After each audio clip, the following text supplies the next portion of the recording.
ప్రపంచాన్ని చదివినటువంటి వారు తల్లిదండ్రులు. కానీ వీళ్ళని అప్పుడప్పుడు మొక్కగా వచ్చేసి నేను ఎవరు తెలుసా మేజర్, నాకంత జ్ఞానం ఉంది. ఏముంది నీకు జ్ఞానం? 18 సంవత్సరాలకి జ్ఞానం వచ్చిందా? నీ తల్లిదండ్రుల వయసు ఎంత? 50 సంవత్సరాలు, 60 సంవత్సరాల వయసు, 45 సంవత్సరాల వయసు. 45 నీ 18 సంవత్సరాలు మైనస్, ఇంకా సీనియర్ కదా వాళ్ళు. సీనియర్. మరి ఎవరు మాట వినాలి? సీనియర్ మాట వినాలా, నీ మాట వినాలా? సీనియర్ మాట వినాలి. వింటరా? తల్లిదండ్రుల మాట వింటారా పిల్లలు? 18 సంవత్సరాలు నిండగానే రెక్కలు వచ్చినట్టుగా ప్రేమ పావురాలకు ఎగిరిపోతారు. ప్రేమ పావురాలు ఉండదు చూసావా? నువ్వు లేనిది నేను లేను, నా లేనిది నువ్వు లేవు, నా గుండె నీలో ఉంది, నీ గుండె నాలో ఉంది. ఒక పంజ 2 గుండెలు కోసుకొని ఆపరేషన్ చేసి పెట్టుకోండి. ఎక్కడ నేర్చుకుంది?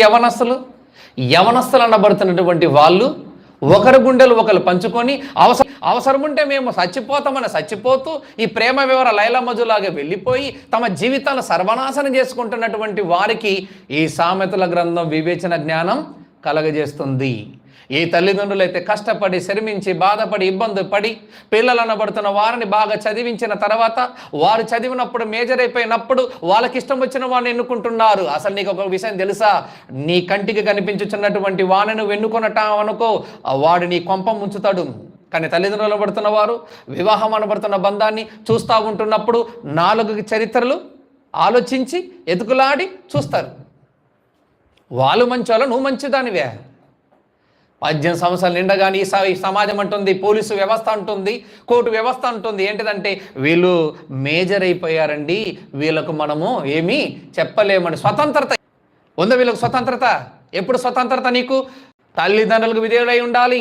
నేను విధేయుడను కానన్నవంటే అసలు బైబిల్ ఏం చెప్పింది? ఎఫెసు రాసిన పత్రిక 6వ అధ్యాయం 1వ వచనం. ఎఫెసు రాసిన పత్రిక 6వ అధ్యాయం 1వ వచనంలో ఏమంటుండే దేవుడు తన పరిశుద్ధమైన గ్రంథంలో? ఎఫెసు రాసిన పత్రిక 6వ అధ్యాయం 2వ వచనమా? మీకు మేలు కలుగునట్లు నీ తండ్రిని నీ తల్లిని. ఇక్కడ చెడ్డ తల్లి మంచి తల్లిని రాసిండా ఏమ్మా? మీరు చెప్పండి. చెడ్డ తల్లి మంచి తల్లిని రాసిండా బైబిల్లో? నీకు మేలు కలగాలంటే నీ తల్లి చెడ్డది కావచ్చు, నీ తండ్రి చెడ్డోడు కావచ్చు, కానీ నీకు జన్మనిచ్చారా లేదా? చెప్పండి. నీ తల్లి చెడ్డది కావచ్చు, నీ తండ్రి చెడ్డ, ఆ చెడ్డ దాని కడుపులో ఆ చెడ్డవాడు అనబడుతున్నటువంటి గర్భవాసం నుంచి కదా నువ్వు వచ్చింది, అవునా? ఆ చెడ్డ తల్లిదండ్రులు అనబడుతున్న వారు ఒకవేళ కనకుండా నిన్ను వదిలేస్తే, నిన్ను పెంచకుండా నీ కాపురం బాగుంటుందా? ఏ తల్లిదండ్రులను అయితే తెక్కరించేసి నీ ఇష్టం వచ్చినట్టుగా ప్రేమ పావురాల ఎగిరిపోతూ ఉంటున్నారో వాళ్ళందరూ గుణపాఠం నేర్చుకోవాలి. నీకు జన్మనిచ్చిన తల్లిదండ్రులు నీ జీవితానికి ఒక మంచి వెలుగులాగానే నిర్ణయించి, ఒక చక్కటి కాపురంగా నిర్ణయించి వివాహం చేస్తారు వాళ్ళు. కానీ నీకు నువ్వే ప్రేమించుకోవటాలు. చర్చిలలో కూడా ప్రేమించుకుంటున్నారు తెలుసవి. చర్చిలలో వచ్చిన అమ్మాయిని ఒక అబ్బాయిని ఎలా చూసుకోవాలి నువ్వు? ఒక సహోదరి, ఒక సహోదరుడు. కానీ నువ్వు ఎలా చూస్తున్నావు? కామకులు పీకేయాల, గుడ్లు పీకేయాల దరిద్రులను. కామ చూపులు చూస్తే చర్చిలకు వచ్చానంటే కామ చూపులు ఎక్కడ నేర్చుకున్నవారు? దరిద్రుడా. నేను ఒకసారి అక్కడ ఒక ఊరికి వెళ్ళిన, ఆ ఊరికి వెళ్ళిన తర్వాత నన్ను వాక్యం పిలిచిన తర్వాత వాక్యం ఒకరికొకరు ఒకటి గిచ్చుకుంటున్నారు,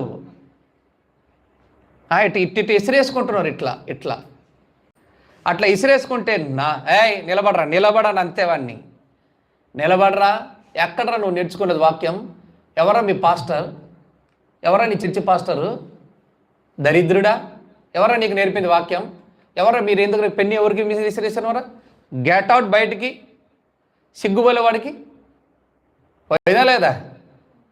దేవుని దగ్గరకు వచ్చిన తర్వాత దేవుని మందిరములను సరస్వత్తులు, కామెడీలు, పనికిమాల వెధవ చేష్టాలు నువ్వు చేసుకుంటా ప్రవర్తిస్తున్నప్పుడు బైబిల్ రాసింది. పనికిమాల వెధవ చేష్టాలు నువ్వు చేసుకుంటా ప్రవర్తిస్తున్నప్పుడు బైబిల్ రాసింది ప్రసంగి గ్రంథంలో. నువ్వు దేవుని మందిరానికి వెళ్తున్నప్పుడు నీ ప్రవర్తన జాగ్రత్త అని ఎందుకు రాసిండు బైబిల్లో?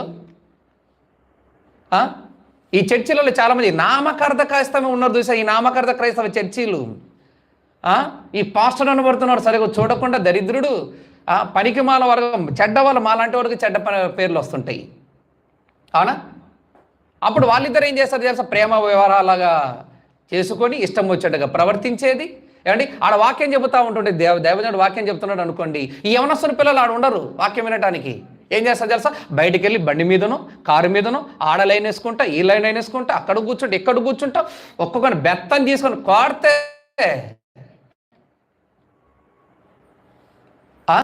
అసలు ఇలాంటి చర్చికి రాకపోతే ఎందుకు చర్చికి రావాలి నువ్వు అసలుకి? అంటే ఫ్యాషన్ షో అనేది ఏమన్నా చర్చి? కాలేజీకి వెళ్ళిన తర్వాత వీళ్ళు చేస్తున్న యదవ చేష్టల పనులేంటి అంటే, స్కూల్కి వెళ్ళిన తర్వాత చేస్తున్న యదవ చేష్టల పనులేంటి అంటే, దైవిక జ్ఞానాన్ని అభ్యాసం చేయలేని పిల్లల బతుకుని ఈనాడు ఎలా ఉన్నాయంటే, నాకు తల్లి కాదు, నాకు తండ్రి కాదు ముఖ్యం, నాకు ప్రియుడే ముఖ్యం. ఏమమ్మా నీ తండ్రి ఏమైనాడమ్మ? నీ తండ్రి ఇష్టం లేదా నీకు?